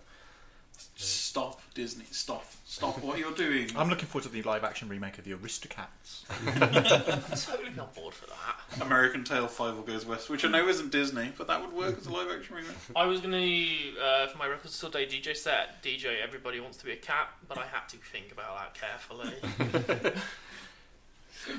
Shall we talk about the other character that's jumped from cartoon form to live action, which was done better by College Humor, Dora, the new Nickelodeon movie coming out. Oh god, this found this creepy, man. The College Humor April Fool's gag that they did with Ariel Winter and a real monkey, so they could have got a real acting monkey for less money. It's Marcel from Friends. I checked out the Dora the Explorer trailer purely because it had no reference to Swiper, no swiping. Sorry, it's not Dora the Explorer without Swiper. That was my main takeaway as well. I was like, there needs to be a Backpack does not speak. This is not our Dora. Well, there was actually a comment I saw on the trailer, which was the main thing I took away from it, which was, what next? A Blue's Clues crime drama? Isn't that Detective Pikachu? I didn't really find it creepy that they made like a love interest and stuff like that. It's kind of like this is weird. Like, and I think she's going to get it on with a cousin. Hot Diego. Yeah, like what is this about? It is kind of odd that they've aged up the character, considering that she's supposed to be a child and now she's a teenager, and it's just. Sorry, carry on. It seems like they're trying to make it very Tomb Raider-y as well, which is not what I've ever got from the cartoon. It did kind of remind me of a kind of Robert Rodriguez Spy Kids kind of film. But as I said, watch the College Humour Ariel Winter sketch, because that is all you need. You do not need a Dora the Explorer movie. that covered that entire base completely. I think it was done. A hard sell for kind of outside of the US as well. Yeah, because it was kind of a kind of lo-fi kind of show. It's not Peppa Pig big in this country. Oh god! Don't give them ideas. The Peppa Pig live action movie. Yeah, that'd be ace. The only thing that was anything decent that matched trailer was Michael Pena, who was just making some weird noises. I would quite happily just watch Michael Pena sit in front of a camera for an hour and a half just doing weird I'd like things. him to just do a piece where he explains the previous Dora the Explorer's cartoon series to you. I forgot Eva Longoria was a thing until this trailer. It's like, oh, it's her from Desperate Housewives. When did that finish? I think that this is literally, I feel if you get desperate over the summer holidays and you have seen every Marvel film or DC film that's out. I think this is more for frustrated parents. Yeah. Yeah, I think it is, as you've said, Kai. It's the last dregs of the summer. Yeah. 2 more films to go. Well, 3 films to go. Lucy in the Sky, Natalie Portman. Spacey space. It's been billed as a sci-fi movie. I'm not sure I took that away from it, to be honest. Like, when that trailer finished, I was just like, what the hell did I just watch? But in a way that I kind of want to see it. It felt very First Man, but with actual acting in it. Let's play an exciting game of what did Guy take away from the trailer? Natalie Portman. Come on, Ryan. Think outside the box. I know the answer to this, I think. Come on. We've spoke about this many a time on the show. What would I have taken away from that trailer? Come on. I'm at a loss. Yeah. Somebody Sam, reveal. It's going to be John Hamm. John Hamm. Oh, Space Ham. Oh, John Hamm. That man. Oh, John Hamm. As long as he's got more to do than he has in any of the films he's been into up to date. Because I recently watched Bad Times at the El Royale. He's in it for like 5 minutes. He wasn't in it for but the thing is, a long he's time. in it. Like that film for me was like, honestly, I sat there with full on wood because it's got Jeff Bridges, Chris Hemsworth, and John Hamm. I was just like, oh my god. I think the problem with this one is it kind of borders on the kind of same thing that we had with Annihilation. And I can't see it doing so particularly well at the box it felt office. like Annihilation reversed in space. Yeah, I kind of think I certainly want to watch this. I don't think it's not going to be something that I'm going to be able to get to really easy. So I think it's going to be a quick 1 week. You'll be a few screenings at select cinemas, and then it will disappear. But I'd like to catch it. I feel like it's almost like Noah Hawley go like you might have seen Fargo, but like I do this other show called Legion. So if you kind of like this film and you like the style, like watch my show Legion because it's kind of like the same style, which I'm totally on board with. But it looked like Legion without Dan Stevens. Yeah, but I mean I'm totally on board for that. But I think that's what puts it out of the reach of a mainstream audience because it's going to be a little bit too full on. For a mainstream audience. Dan Stevens is definitely in it. It's kind of like, it's a kind of friend favourite. Put me in the film. Cheers, done. I like the look of it. I do like Legion. I love Fargo, so I'm totally on board with Noah Hawley. I'm glad he's made a good film because I feel like he's got a very good vision and.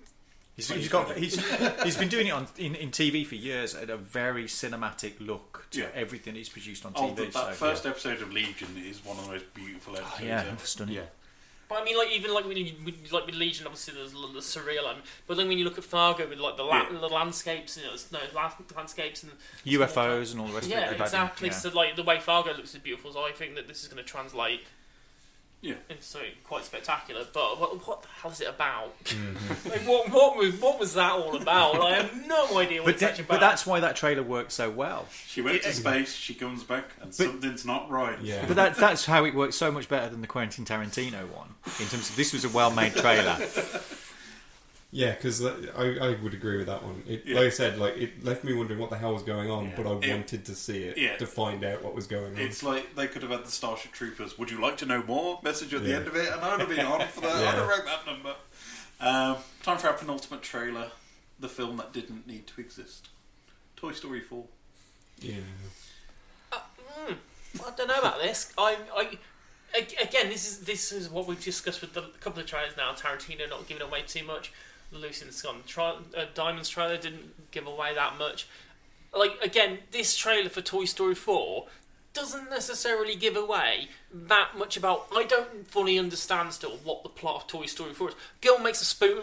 Girl has a plastic spoon, puts a face on it. Woody goes missing again. Bo Peep's in an antique shop. And there's some Jimmy Carr-looking ventriloquist dummy shows. I don't fully know what the plot of this Toy Story is. I did quite like the whole Goosebumps ventriloquist dummy thing that they had in there. That was kind of cool. I think it's a bold move for Pixar to take Toy Story into a horror direction. Yeah. But I mean, you gather those actors together with those characters and introduce Key and Peele. It's like, okay, I'm on. Yeah. For me, Toy Story 3 perfectly ended that series. Mm-hmm. It was a brilliant place to leave it. You all got the emotional disconnection. It was a beautiful thing. The new life is gone for Woody and Buzz. We're very happy that this was left at this point. Everybody's smiling. Didn't need a fourth film. That was my main thing. Was that I did get a sense of like the different storylines, but it felt like there's a whole bunch of storylines that don't really fit together. Yeah. And it feels like a film that's trying to find a purpose. It feels like this was a Disney TV series that they decided to scale up to a film. Well, but this has been in the works for years, and they always said it's like a love story between Woody and Bo, and then Rashida Jones was involved at one point. So I don't know what elements of their script remained. It's interesting the stuff about the sport. Tony Hale I think it's a good choice, that voice, because he's chaotic anyway. But I think I'm intrigued. I think 3 was a perfect ending, but I don't feel that Pixar would have made it if there wasn't some kind of sentimental story to that, because they know how much all these characters. Pixar wouldn't have made it unless there was giant bags of money waiting for them to be grabbed. Yeah, fair enough. Yeah, but that's technically why anyone makes any films. I would have loved it if they'd done another Toy Story film without Woody and Buzz. But then we wouldn't be Toy Story then. Well, no, the premise is perfectly fine to do with somebody else with different characters. But I feel that like there must have been a legitimate reason for them to pull it out again. Okay, money. You might want to rephrase that after certain allegations. You know what? I'm staying. I'm sticking with it. At least you didn't work Woody into that sentence. I'm sticking with it. I think that they have reignited the franchise. There must have been a reason. Something must have been about this script and this story. There must be something in there they know that is going to language pull at the heartstrings. I like it. This is the one movie where you decide to. You know what I mean? Though there's a reason why I think they've done it. That they think this is going to. There's going to be something in it that people are going to walk out and think that really touched me. I don't think that Ryan. I think they wouldn't. You're the one saying these phrases, guys. I don't think they would have done it without it. I think you're right. I think they know that Toy Story is their big franchise. They're not going to make a new one unless they think it stands up to the other 3. And the sackfuls of money. Well, yeah, but I'm not impressed. I would have been happy for 3 to be the finish. That's my final word on it. I would have been happy with that as well, but I'm willing to watch the 4th. As long as it's not full of kids. I mean, Key and Peele might bring some to the franchise, but we'll see. Final film then. Joaquin, whatever version of these names he's going to be with this week. Joker. I'm going to jump in first on that. Yes. Because when I watched it, I thought, that's cool. I like the way it was put together. I like the performance that we were getting from Joaquin. And it looked kind of cool. And then afterwards I went, that's pointless. Because the Joker without Batman isn't the Joker. They're two sides of the same coin. So to have one without the other is redundant. For me as a fan of the comics and the characters that I liked. So it looked good. If it wasn't called Joker, fantastic. Because it looked great. But I'm not sure I'm on board for it being a Joker movie. I think it's a very, very dangerous game they're playing to give the Joker an origin story. That is the whole central part. The character of the Joker. The Joker comes from nowhere. We know nothing about him. He's a foil to Batman. He is the anarchy where Batman's trying to organise chaos. To give him a backstory, to make him a sympathetic character, I think is a very dangerous game they're playing. And the trailer looks stunning, but the trailer isn't the whole film, and I really worry for this. I thought this was one of the best trailers I've ever seen. I thought the way it was put together, the music, just everything about it. I had no interest in this whatsoever. I didn't give a damn. I thought it was stupid, and I love Joaquin Phoenix. I just thought this whole thing was stupid. I've written DC off. I've pushed them under the carpet. I thought it was bizarre that they were doing this. I didn't understand how it fits. But then when I saw his trailer, I was just like, that looks like a stunning film. Because it doesn't look like a comic book film. It looks like a character study. It looks like Taxi Driver. Yeah, I thought that. It looks like some kind of psychological thriller. It looks like, just like you said, a character study of someone just falling into madness. Mm-hmm. But at the same time, do we need it if we've already got films like Taxi Driver, and there's already tons of films like it? Yeah, it's treading a dangerous line to give people an idol who is the epitome of what could be considered to be that toxic masculinity kind of vibe, because he's an abuser. He's a terrible person. He does terrible things. You know, if you pull in his history with somebody like Harley, it's like he's a vile piece of work. If you look at stuff like The Killing Joke, which seems to have influenced this from the style aspect a little bit, I think they're going to some very dark places. Yeah. I think you guys are looking at this trailer completely different. They haven't made a comic book movie here. It's a, like Lee said, it's a psychological dark thriller. But then it's about mental health. Why attach the name Joker to it? Why not? But it's pointless. If you attach something to it, if you said, okay, I'm going to make Game of Thrones, and it's going to be about two Chelsea fun-loving kids who like drive around all the time, and they've got two mates who are called Dragon and Egg or something. You'd go, what's the point of that? Toilet company. You don't associate your property with something else if you're not going to service that property. I think that is the risk. It's taking a character who's got no backstory but has a wealth of literature about him already. That is where I'm thinking of. I mean, I've already seen people write online, is this going to be the better version of Heath Ledger's Joker? And people are like basing quite a lot of articles just on this single trailer. I mean, it is a great trailer. I do not disagree with it. It's a great trailer. But for people to say Joaquin Phoenix's Joker is as good as or better than Heath Ledger's Joker just from this trailer is frankly a push. And to be honest, both of them still pale in comparison to Cesar Romero's original Joker. But the thing that both Heath Ledger and Cesar Romero had is they had Batman. Yeah. So they had a foil. This is just some crazy dude who was a children's entertainer getting kicked in the nuts in an alleyway, deciding he's then going to slash people up. But you guys are wanting the Batman thing. For me, I've kind of gotten so sick of Batman over the last few years because of DC's fumbles. DC have stuffed up DC films, so I don't care. Batman will be in this movie. They're already kind of drawing that out with the Arthur Fleck character name. Batman is going to turn up at some point in this film. With Chris Nolan, this to me, this felt like I really enjoyed the Chris Nolan films. I like the Tim Burton films. Like, that is Batman I like. But DC have ruined the whole of that for me the last few years because they've made a series of fumbles. But I feel like this is kind of them going back to the people who've been like, look, we've made some errors.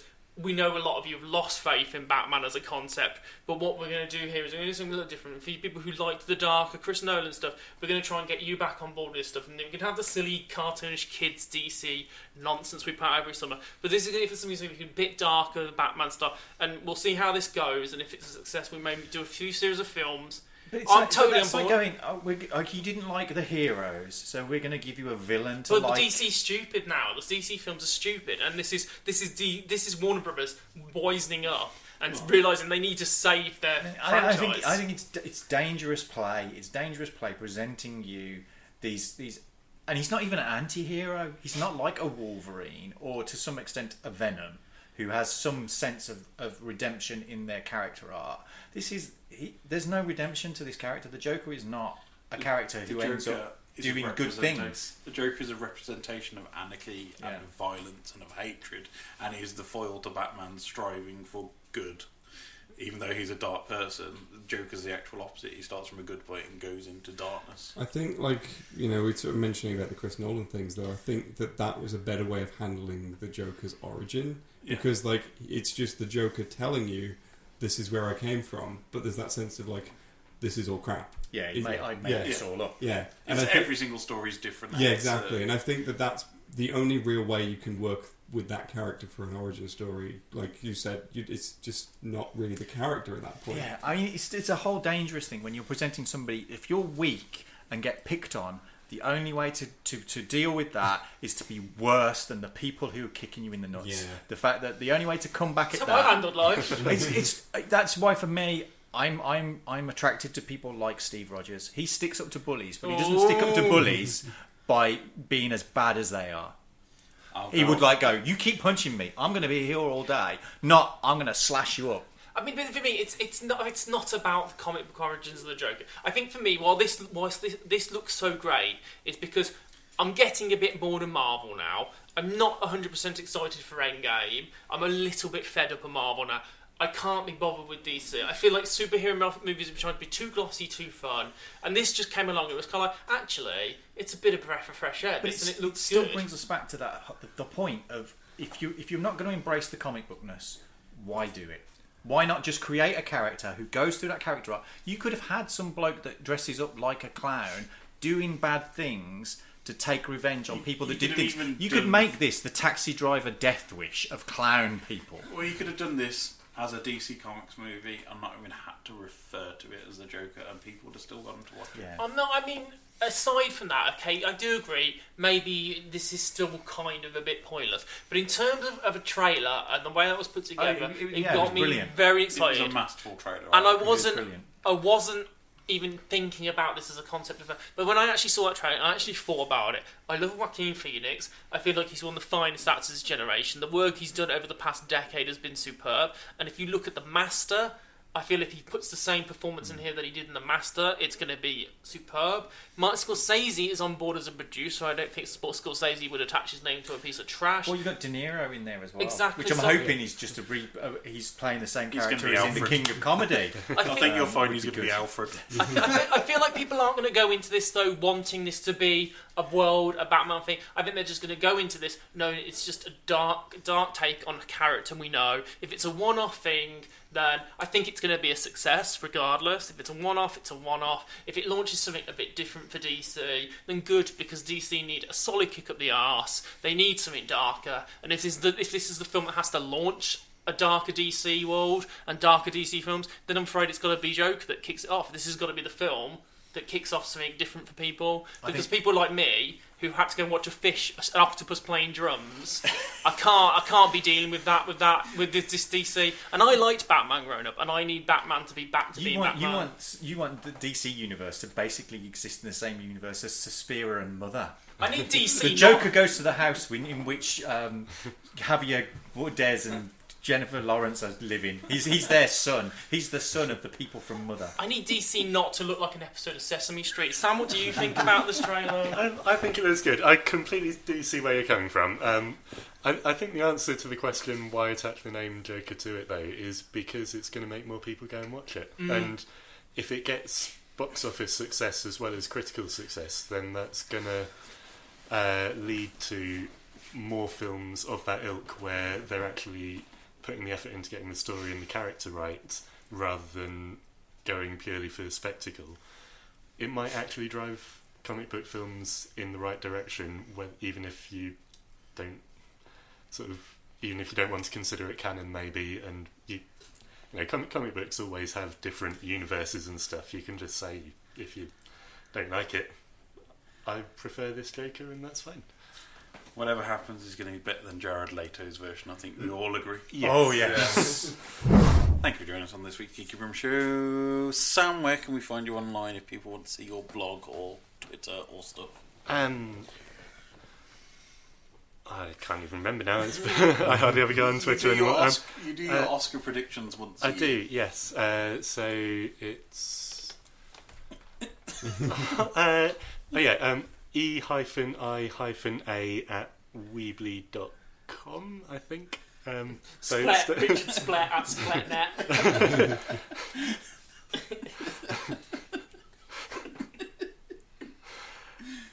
Twitter? I think it's Sam S. Edwards something. I think Twitter's probably Dragon Sam or something along those lines. Maybe Dragon Sam 89. And ladies, if you like the tone of this man's voice, you can find him on Tinder and other dating sites. He's single and ready to mingle. This is also true. We can field any information if you want to know about Sam. Let Geeky Brummie be your introducer here. Just send us a message at Geeky Brummie and we'll, if you feel reasonable, we'll pass you on. It's a new business opportunity, like Geeky Brummie dating. It's like this old, what is it, like sex chat or something? House party! If you're young and looking to mingle. Ring this number now. 0808. Lee, where can we find you online? You can find me on YouTube at Bob the Pet Ferret, and you can find me on Twitter at The Cheap Ferret. Mr. Bloomfield? Initially, you'll find me at home practicing the melodies to songs so I actually know what they sound like, and working out decent lyrics for the omnichord back. And soon, perhaps when I haven't got to drag it around for ages. That's cool. We're missing the omnichord. Yeah, I should do that. Then I could just play the omnichord. We had a Christmas omnichord special, and that was the last time. Yeah. But if you're interested in my demented ravings on Twitter, you can find them at hardluck_hotel. Photographs of things around Birmingham on my Instagram, which is the same without the underscore. And online, just search Hard Luck Hotel, and if it's not Count Duckula, it's probably me. Guy, where can we find you? If you're listening to this at 12 o'clock today, get your ass down to the Discovery, as it's Record Store Day, and I'm DJing. Until 6 p.m. Yeah, but if it's not, then you missed it and you're stuffed. You can find me on Twitter at Guy_Halford on Twitter, and VinylGuyH on Instagram, where you can see what I bought from Record Store more than likely. All of Guy's opinions are his own and do not reflect. Liars. And where can we find your Mixcloud? When the next time you ever do a Curiosity Crate? Yeah, mixcloud.com/Curiosity Crate if I ever pull my finger out again and wonder. And you can find me. Go on then, I missed it last week. Find you in a couple of weeks, back in a couple of weeks' time. Yes. You know, but back early in the morning enough to make breakfast. I thought you'd have done something about the knee. I mean, no, that's just pathetic, isn't it, really? So, I don't want to lavish him with attention so he feels like he's loved, like, oh, my knee, oh, my grandma knee. Well, you can actually find us in a couple of weeks, because we're actually having an Easter break next week. We're going to be stuffing our faces with chocolate. Aren't we doing something else next week? Well, that's after our Batman screening, yes, which you can check out on the Geeky Brummie blog. I'd rather go watch Joker. It's the classic Batman 1966 movie where you can find the best version of the Joker, which is Cesar Romero. What, you? No, I'm the Riddler. And the best version of Catwoman. Which version? It's Lee Merriweather, isn't it? It's Lee Merriweather, yeah. Keep on sitting on the back row then. I can't remember if it was Eartha Kitt. Oh, it's not. I don't think it's Eartha Kitt in the movie. No, I think it's Lee Merriweather. Yeah. But anyway, it's a great film, and come down. Have some fun. Less than £6 a ticket. Less than £6. Yes. Less than £6. Less than £6. In this day and age, that's an absolute bargain. It's on Eventbrite. Go and check it out. So that's the kind of money you'd find down the back of your settee. You can find all the details on geekybrummie.com, I believe. Yes. And probably on one of the many tweets that will be going out. Oh, yeah. But for me, you can find me at Ryan Parrish, at Brummie Gorman for the foodie stuff. And you can find us all at geekybrummie.com, at geekybrummie on Twitter, Instagram, Facebook, YouTube, and all other associated services. But for now, goodbye. Bye. Bye, Granny. Why so serious?